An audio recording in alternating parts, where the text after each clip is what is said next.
नमस्कार, आपके अपने YouTube चैनल समय की पुकार में मैं शिवानी शर्मा आप सभी दर्शक बंधुओं का हार्दिक स्वागत और अभिनंदन करती हूं। आइए जानते हैं भीलवाड़ा के कुछ खास समाचार। शहर के स्वास्थ्य हॉस्पिटल में ऑपरेशन थिएटर में स्पाइन सर्जरी कराने गई महिला के सोने के आभूषण ऑपरेशन के दौरान चोरी हो गए। इस पर माहौल बिगड़ गया। बताया जा रहा है कि अजमेर जिले के मसूदा की रहने वाली महिला का भीलवाड़ा के स्वास्थ्य हॉस्पिटल में डॉक्टर अमित तुर्किया द्वारा ऑपरेशन करने के दौरान महिला के कान के सोने के झुमके किसी ने खोल लिए। जब थिएटर में लाया गया तब महिला के कान में झुमके थे। जब ऑपरेशन कर बाहर लाया गया कान में झुमके नहीं थे। इस पर आक्रोशित गुर्जर समाज ने हॉस्पिटल स्टाफ पर चोरी का आरोप लगाया, लेकिन हॉस्पिटल के डॉक्टर हरीश मारू एक वायरल वीडियो में अपनी गलती मानते हुए भी दिखे, जिस पर झुमके की नगद राशि देकर मामला शांत करवाया। भीलवाड़ा के अखिल भारतीय गुर्जर महासभा के युवा जिला अध्यक्ष रितेश गुर्जर ने मीडिया को बताया कि हॉस्पिटल में निजी बाउंसर का क्या काम है। हॉस्पिटल के स्टाफ ऑपरेशन थिएटर में इस तरह कार्य करते हैं जो कि निंदनीय है। मरीज के परिजनों को हॉस्पिटल प्रशासन ने गुंडे बुलवाकर डराया। गुर्जर ने कहा कि मैं एवं मेरे साथी वहां नहीं होते तो ना इनको झुमके की भरपाई मिलती। सारा दोष मरीज के परिजनों पर लगा देते। यह आमजन के साथ कैसा व्यवहार करते होंगे, यह जांच का विषय है। वहीं रितेश गुर्जर ने यह भी कहा कि जिम्मेदारों को इस हॉस्पिटल की जांच पड़ताल करनी चाहिए। उसके अंदर हमारे गुजर समाज की एक महिला है, उसके ऑपरेशन के लिए वो स्वास्थ्य हॉस्पिटल के अंदर आई थी। तो ऑपरेशन के दौरान जब उसका ऑपरेशन चल रहा था उसी दौरान उसके कान के झुमके जो होते हैं महिला के वो अंदर खोल लिए गए। उसके बाद उसके परिवार वालों ने आपत्ति जताई तो हॉस्पिटल वालों ने टालम टोल किया। उसके बाद उन्होंने कहा थाने में चले जाओ, थाने में कर लो। वो यहाँ से 95 किलोमीटर दूर के हैं, गुड्डा गाँव के हैं, अजमेर जिले के हैं। वो काफ़ी परेशान हुए 4-5 दिन तक। फिर उन्होंने हमसे संपर्क किया, भीलवाड़ा गुर्जर समाज संपर्क किया, हमसे संपर्क किया। फिर हम लोग हॉस्पिटल में गए। फिर उन्होंने अपनी जो गलती स्वीकार करी कि हाँ चोरी हुई है हमसे और ये गलती भी हुई, ऑपरेशन थिएटर के अंदर ही चोरी हुई है। और फिर उसके बाद हमारा आपसी बातचीत हुई और उसमें समझौता हुआ, उन्होंने मुआवजा दिया। अब आगे के क्या रूप करेंगे? आगे की उन्होंने अपना जो गलती करी वो कबूल कर ली और जो झुमका था उसका अमाउंट दे दिया उन्होंने। जितने का झुमका था हमारा उसका अमाउंट दे दिया। हाँ, अभी अगर अमाउंट नहीं देते या वो झुमका देते कार्रवाई नहीं होती तो इसके ताला लगा दे हॉस्पिटल के। और फिर वहाँ पे एक चीज़ मुझे गंदी लगी कि वो ठीक है मैं था तो मेरे मित्र थे गोपाल जी गुर्जर, तो हमारी वजह से उनको मुआवजा मिल गया। बाकी अगर मुआवजा नहीं, अगर ये हम नहीं होते तो इनको भगा दिया जाता। इस हॉस्पिटल ने गुंडे पाल रखे हैं वहाँ पे। मैंने लाइव देखे हुए हैं। आप इसकी जांच करवाइए, आप उसके वीडियो मंगाइए। वीडियो के अंदर क्लियर आपको नजर आएगा कि वहाँ पे पब्लिक को डराने के लिए आज मेरे से घटना हुई है। तो घटना के अंदर मैं तो पहले पीड़ित हूँ, ऑपरेशन हुआ है, फिर झुमका अलग चोरी हो गया है। जब मैंने उसकी बात को उठाया, मैंने उसका विरोध किया कि चोरी हुई है, मेरा झुमका दे दो, तो डराने के लिए उल्टे गुंडे बुलाए। वहाँ पे 10-15 गुंडे दिखेंगे वीडियो के अंदर, आपको डराने के लिए गुंडे बुलाए उन्होंने। भारतीय जनता पार्टी जिला संगठन द्वारा गुजरात चुनाव में मिली ऐतिहासिक जीत का जश्न भाजपा जिला अध्यक्ष लादूलाल तेली के नेतृत्व में सूचना केंद्र चौराहे पर मनाया। भाजपा जिला अध्यक्ष लादूलाल तेली ने कहा कि भाजपा पार्टी सबका साथ, सबका विकास, सबका विश्वास के आधार पर काम करने वाली पार्टी है। गुजरात में लगातार 27 वर्षों से भाजपा का सुशासन है और आज घोषित चुनाव परिणाम भाजपा की ऐतिहासिक जीत हुई है। जिला अध्यक्ष तेली ने प्रधानमंत्री नरेंद्र मोदी, गृह मंत्री अमित शाह, राष्ट्रीय अध्यक्ष जेपी नड्डा सहित भाजपा जनप्रतिनिधि, पदाधिकारी, कार्यकर्ताओं को जीत की बधाई दी है। इस दौरान भीलवाड़ा शहर विधायक विठल शंकर अवस्थी, पूर्व भाजपा जिला अध्यक्ष, प्रदेश कार्य समिति सदस्य दामोदर अग्रवाल, पूर्व विधायक रामलाल गुर्जर के सानिध्य में जश्न मनाया। भाजपा जिला प्रवक्ता कैलाश सोनी ने बताया कि गुजरात में पिछले 27 सालों से भाजपा का सुशासन है और आज घोषित चुनाव परिणामों में भाजपा को अब तक की सबसे बड़ी ऐतिहासिक जीत मिली है। इसी को लेकर सूचना केंद्र चौराहे पर भाजपा के झंडे लहराकर, पटाखे फोड़कर, एक दूसरे का मुंह मीठा कराकर भाजपा जिंदाबाद, नरेंद्र मोदी जिंदाबाद के नारों से गुंजायमान कर जश्न मनाया। बड़ी संख्या में भाजपा के जनप्रतिनिधि, पदाधिकारी, कार्यकर्ताओं ने पूरे जोश उत्साह के साथ जश्न मनाया। सर्वप्रथम मैं गुजरात के मतदाताओं का धन्यवाद ज्ञापित करूंगा जिन्होंने अपने आशीर्वाद से भारतीय जनता पार्टी की जीत सुनिश्चित की। हमारे राष्ट्रीय नेतृत्व, हमारे प्रधानमंत्री नरेंद्र भाई मोदी, हमारे गृह मंत्री अमित शाह और हमारे राष्ट्रीय अध्यक्ष जेपी नड्डा जी की त्रिवेणी ने जो कुशल चुनाव का संचालन किया, उसके लिए उनका बहुत बहुत आभार। मेरे जिम्मे साबरकांठा जिले के 4 विधानसभाओं की जिम्मेदारी थी। 65 दिवस हम वहां रहे। पार्टी के निर्देशानुसार हमने बूथ स्तर तक कार्यकर्ताओं को मोबिलाइज करके चुनाव के लिए अधिक सक्रिय होने का आह्वान किया। मैं वहां के संगठन का भी आभार व्यक्त करूंगा। एक अनुकरणीय संगठन, वैसे भी गुजरात एक मॉडल है, हमारी ऑर्गेनाइजेशन का आदर्श है और मैंने भी वहां बहुत कुछ सीखा है। वहां के बूथ स्तर के कार्यकर्ता, इवन दो वहां के पन्ना प्रमुख और पेश समिति जैसी एक महत्वपूर्ण कड़ी वहां पर जिंदा थी, सजीव थी, सक्रिय थी। मैं इस जीत का धन्यवाद, इस जीत की और सारी जिम्मेदारी कह सकते हो या उनकी तारीफ करूंगा। उन्होंने बहुत ही जीतोड़ मेहनत करी। हम लोगों ने भी जितना हमसे बन पड़ा उनका सहयोग किया। आज इस ऐतिहासिक जीत पर भारतीय जनता पार्टी का प्रत्येक कार्यकर्ता ही नहीं, देश की आम जनता, राष्ट्रवादी जनता प्रसन्न है और आने वाले समय में राजस्थान में 150 प्लस का लक्ष्य लेकर हम लोग चुनाव में कूदेंगे और कांग्रेस की कुशासन का नाश करके यहाँ पर भी राष्ट्रवाद का झंडा बुलंद करेंगे।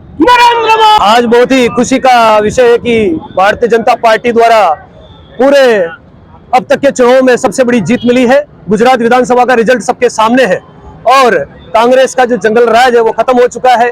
भारतीय जनता पार्टी पिछले 27 वर्षों से काबिज है और मुझे बड़ा खुशी है, गर्व है कि सबसे अधिक सीटें इस 6ठी बार जो बनने जा रही है सरकार उसमें जीती है। ये भारतीय जनता पार्टी की जीत नहीं, ये कार्यकर्ताओं की जीत है, ये पूरी जनता की जीत है। क्योंकि जो जनता को ने मान दिया, सम्मान दिया और मोदी ने वो कर दिखाया है जो कहा था। पूरे विश्व में भारत का डंका बजाया है और आज भारत का देश पूरे गर्व से लिया जाता है पूरे विश्व के अंदर। मैं केवल इतना कहना चाहूंगा, ये जीत कार्यकर्ताओं की जीत है। भारतीय जनता पार्टी का प्रत्येक कार्यकर्ता बहुत ही गौरवान्वित है, उत्साहित है। आने वाले 2023 के चुनाव जो सेमीफाइनल है राजस्थान में, उसमें भारतीय जनता पार्टी सरकार बनाएगी। 2024 के अंदर जो है पुनः नरेंद्र मोदी काबिज होंगे भारतीय जनता पार्टी के साथ। भाजपा जिला प्रवक्ता कैलाश।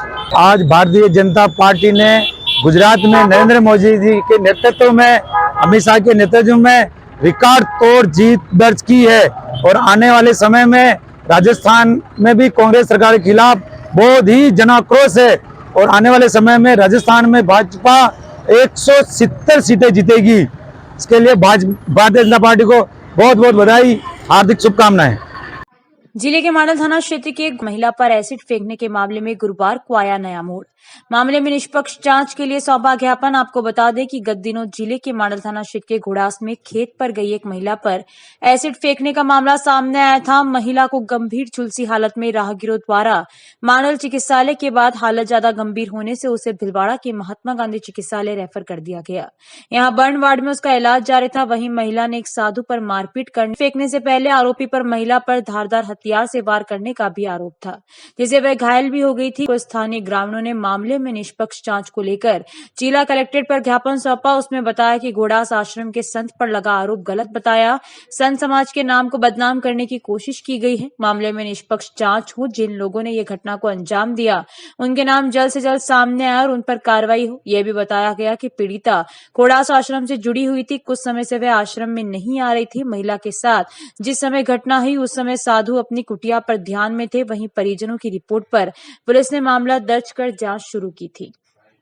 ये जो घटना हुई है जिसमें महाराज जी का घटना हुई, ये घोड़ास गांव की घटना है और 6 बजे से लेकर 9 बजे के बीच में ये घटना हुई है जो एसिड अटैक हुआ महिला के साथ। वो पहले महिला घोड़ास आश्रम से जुड़ी हुई थी। पिछले 3-4 महीनों से वो आ भी नहीं रही और न उसका कोई परिवार वाला आ रहा है और उसके पति के बीच में भी झगड़ा चल रहा। वो अलग जगह रहती, मकान बना के, उसी मकान में सुबह 6 से 9 के बीच में घटना हुई है। जबकि महाराज जी हमेशा नित्य नियम उनका जो रहता है मौन का, वो सुबह 7 बजे से लेकर 12 बजे तक अपनी कुटिया में रहते हैं। उसके बाद ही वो किसी व्यक्तियों से या भगत लोग से मिलने के लिए बाहर निकलते हैं। तो पहली बात तो इस घटना से महाराज जी का कोई लिंक नहीं है।